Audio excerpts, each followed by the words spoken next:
Buddies, it's Concert Buddy. Coming up in today's video, some pitter-patter, heartbreaking quality control issues have shown up at my doorstep not once but twice, including the new UHQR from Acoustic Sounds. Big time bummer, but more on that coming up. So cue the lever and I'll see you in a bit.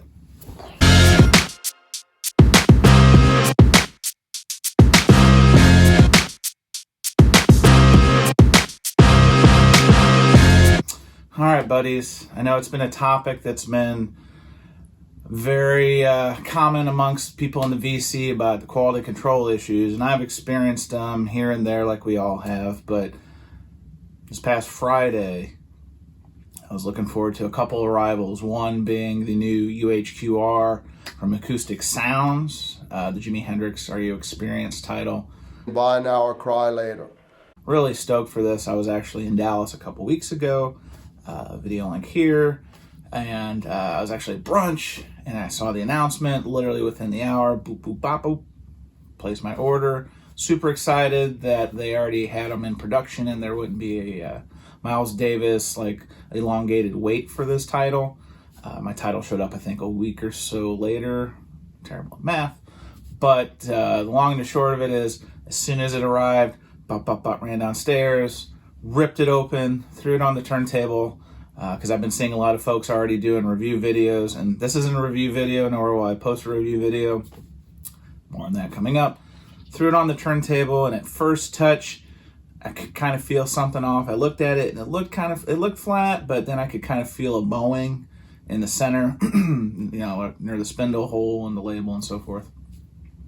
Threw it on side A. Side A was kind of like weird to push down, particularly in the center, so I had a bad feeling.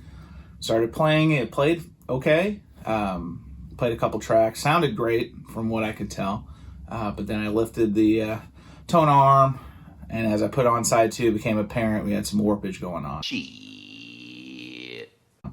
So I started playing side 2, and then you started seeing the crazy waves, and look, warping, quality control, and vinyl records, these are first world problems. I'll be the first to admit it, but it's still a problem, particularly on a title like this that you're paying over $100 for, plus you're paying shipping. And I always say premium product, premium price, premium expectation. So when I saw the warp, it made me bummed me out. I'm not gonna lie, it's kind of a bummer, but these things happen. So got on the horn with the customer service group at Acoustic Sounds, and the lady I talked to said, hey, so sorry about that. You'll need to contact our returns department via email. So next hoop, email. Got a response pretty quick from Bud in customer service, who said that, I guess this is their policy now, that I would need to submit pictures of the record destroyed and before they could issue a return. So this is, I get it, when people faking, corrupt product and then keeping it and selling it or whatnot. So, never purposely destroyed a record before, so that was new territory. Took a hammer, karate chop, you name it. The quality vinyl, the super clarity vinyl is not indestructible, but it was pretty tough to damage. I had to take a couple of tools from the garage ultimately to cause its doom. And here it is. Isn't it sad just looking at this, just knowing that I was really looking forward to this title. And this is really heavy stuff. I'll give them that. 200 gram vinyl is no joke, but man, it's like a cheeseburger. I just took a bite out of this cheeseburger, right? Such a drag. But anyway, took the pictures, even had some video, which I'm sure you just saw through this video here, destroying it in case they needed it. Sent it off to Bud. I was like, hey, here it is. Here's pictures. When can I expect a replacement? Thank you so much. Love you. All that stuff. Again, another quick response from Bud. Thanks for sending photos. I've put you back in line. We'll get you a replacement as soon as possible. So you're telling me there's a chance?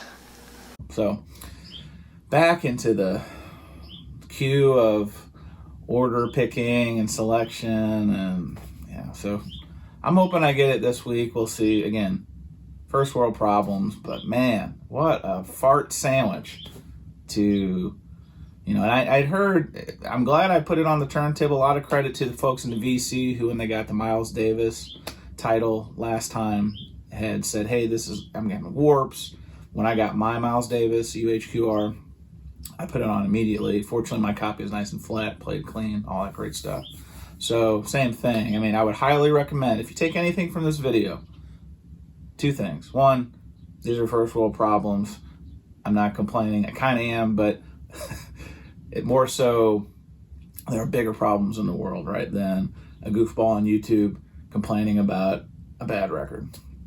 But two, if you're buying any record, and particularly a record that is touted as premium, high value, collectible, you name it, if you pay a decent amount of money, anything over like $50 for a record at your local shop or online or whatever, cannot encourage you enough to make sure to put it on the turntable and test it, because if you let it sit around for a while and you don't know that there's problems with it, and then 6 months, a year later, I decided to listen to this record, put it on, it's got skips, it's got waves, you name it. I mean, you're shit out of luck. Let's just be honest, folks. So those are my takeaways. Hopefully, you probably won't even watch the rest of the video. If you just take those two takeaways, then I'll have done my service to the community. If you don't get the message, you will. But wasn't the only bad delivery I had on Friday. So that was one big derelict. The other one was the Red Hot Chili Peppers' new album. I think there's something like 17 variants. It's insane, and it's a whole nother topic.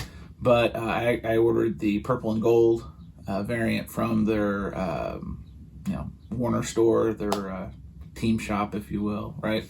And I know Flea's a big Lakers fan with purple and gold. I'm a big hoops fan, basketball fan, so it just seemed like a match made in heaven. I like the Chili Peppers for Shantae's back. I know there's been some polarization in terms of what people think of the record. I personally like it. I've listened to it a couple times. I think there's some really standout tracks on it. Is it their best work? That's for you to decide. I would say, I kind of use the analogy when I was describing it of running, right? If you do like a 5K race or half marathon or whatever, right? Like, ultimately, if you do a series of those, you're going to have a PR, personal record. One race that you're going to run faster than the others. And so I kind of compare that to the Chili Peppers output. I mean, you've got monster albums like Stadium Arcadium, Californication, By the Way, Blood, Sex, Sugar Magic, right? Some real bangers. Those are probably the records that most people will remember the Chili Peppers by. Maybe some songs on this will break through. It's too early to say. But I compare those to like their personal records, their PRs, right? So when I hear people in the VC and I see some of these videos taking a giant shit on this album, I just don't see it. I'm sorry. Like, if you don't like it, cool.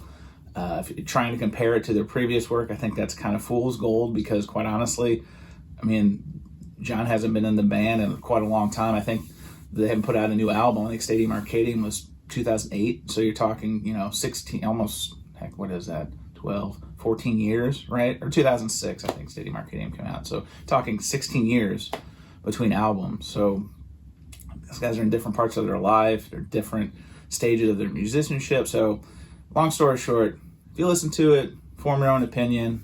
I'm not here to give you a album review. Yeah, the Chili Peppers came in this Lakers purple and gold colorway outside of these goofy corner dings, but turned out really nice execution.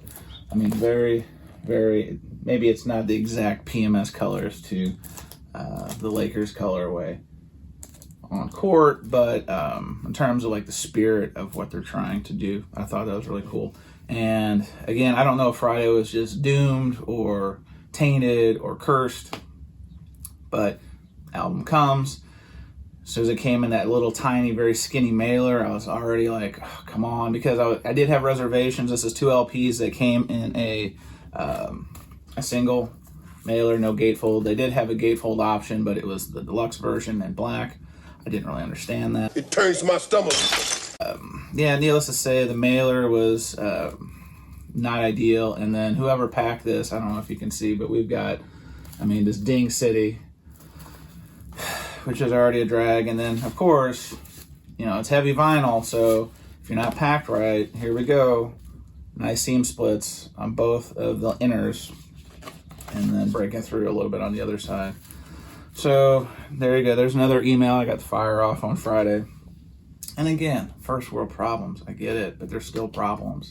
And I know my video with, these complaints or concerns isn't going to change the industry, but for Pete's sake, guys, like, making the product, I appreciate you, Acoustic Sounds folks. I've never had an issue with Acoustic Sounds that wasn't remedied fast. I know this is going to be remedied fast. I have no issues. It's going to happen. I understand basic tenets of manufacturing. You're going to have some failures in production. This Chili Peppers thing, I think I paid under $40 with shipping, $8 shipping. I know it doesn't cost $8 to ship something medium mail, but handling, however this happened, it doesn't matter. There's poor planning, poor execution. As vinyl prices continue to rise, so should, rightfully so, the expectations of consumers who are purchasing the product, right? And I don't think that's unreasonable, particularly because, as the price points keep changing, I think things like paper inner sleeves, like, why aren't they using poly inner sleeves at this point? The prices keep going up, so should the expectation. My belief, a long-standing belief, is that if something comes to me in the mail, I should be getting it just like if I walked into my local store and picked it up off the shelf, right? Sometimes you're gonna have a little dingage in the corners, you can live with that kind of stuff. But like seam splits or just mismanagement, mishandling, like, do better, guys. So let me step off my soapbox. So tell me what you guys think. Have you guys been experiencing these kind of issues, long-standing issues, problematic issues? Hopefully no one else out there had some warping on their UHQR. Hopefully it's just isolated to me and maybe a select few other lucky patrons without YouTube channels. But tell me in the comments what you think below. Even those haters, I know there's some folks that do not like my channel that have made it very clear they don't like my channel. I know who you are. It's fine. Keep posting. My early rule with all this is don't be a dick. You dick! Don't be a dickhead, because I'm not trying to change the world or change anyone's minds. I'm just sharing information, my love of music, my love of vinyl, my love of being part of the vinyl community in any way I can be. So if you don't like it, cool. If you like it, even better. But I'm just here sharing the bad news for this week. But, buddies, as we say, if you get the chance, except if it looks like this. No. But if you get the chance, just spin it. I'll see you next time. Well, well, well. How the turntables... Well, we out of time.